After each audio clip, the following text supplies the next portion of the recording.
Hello everyone, I'm back. I just finished the Barrawanda review. Watch that if you haven't seen it yet. But I decided to roll right into the next one because it's been about a week and a half since I put out a video, so I'm gonna make up for lost time. For those of you who were here day one, you know I have already done a review of Millesime, Creed Millesime Imperial, but that was my first video and I was still figuring out how I wanted to go with these. So I'm doing this over. Welcome back if you saw my first one. This is Creed Millesime Imperial. It's a citrusy, salty perfume by Creed. And there's a lot of Creed fanboys out there, so I'm treading on some dangerous turf here. You got to watch what you say with Creed, but it's good. I think it's a little overrated. I think Creed is a little overrated. Please don't flame me. Please don't dislike my video. But it's a great summer scent. It's a good fragrance. It's just too much money. Creed is just too much money for what it is. There's a lot of good, salty, citrusy, summery fragrances out there that are at a much better price point than this. However, it's nice if you can get your hands on it. I managed to get one of the older 4 fluid ounce bottles, so that's nice. And it was a little used already, so I got a good deal on it. But let me just go right into the notes. Sorry, I just went on my Creed disclaimer.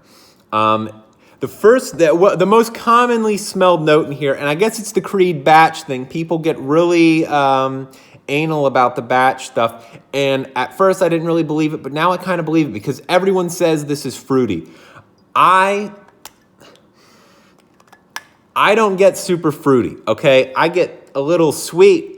But I mean, you've got all the citrus, you've got a little bit of violet in there. So it's hard for me to be like, oh yeah, I totally smell the melons and the pears and fruit. No, I mean, it's kind of a sweet salty, which is really good for the summer.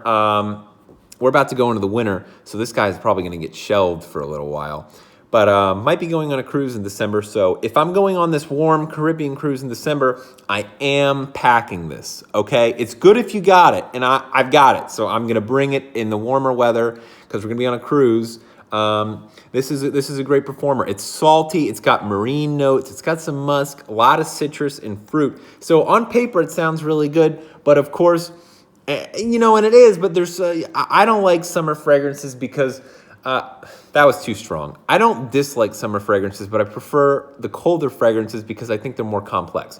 What you get in the summer is the same old, salty, citrus, very light stuff, light-friendly stuff, maybe some floral. And maybe that's some people's cup of tea. I just prefer things a little denser and more complex.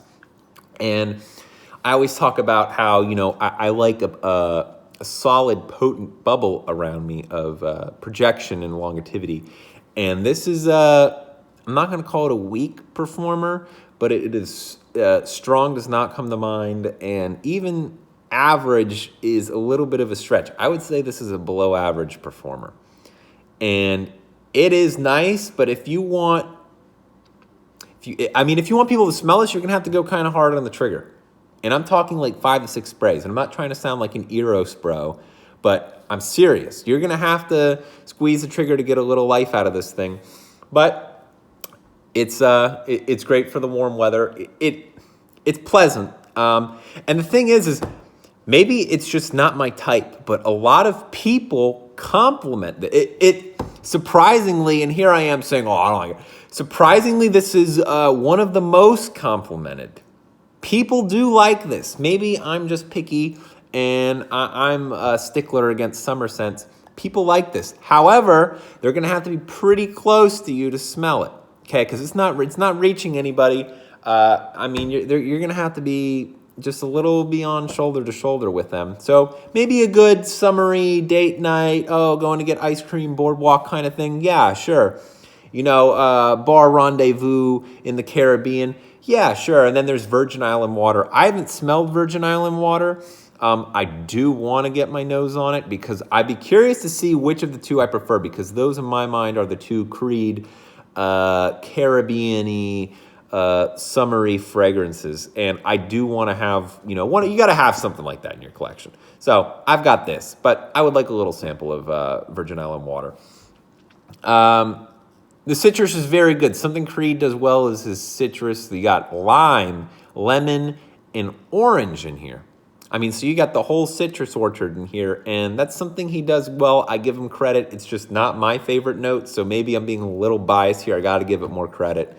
The ingredients are of high quality in this fragrance. It's, if only they were more potent. If only it was a stronger concentration. What is this, an eau de parfum? Yeah, I believe it is. I don't think it's on the bottle. Or maybe I can't read French. But you would expect more performance from the price point and the concentration. That's all I got to say. Make it stronger or drop the price or something. It's a beautiful bottle. All his bottles are so, I mean, look at it. It's great. Beautiful bottle. Always good presentation. We just got to get more value out of this. And that's my thoughts on Creed Millesime Imperial.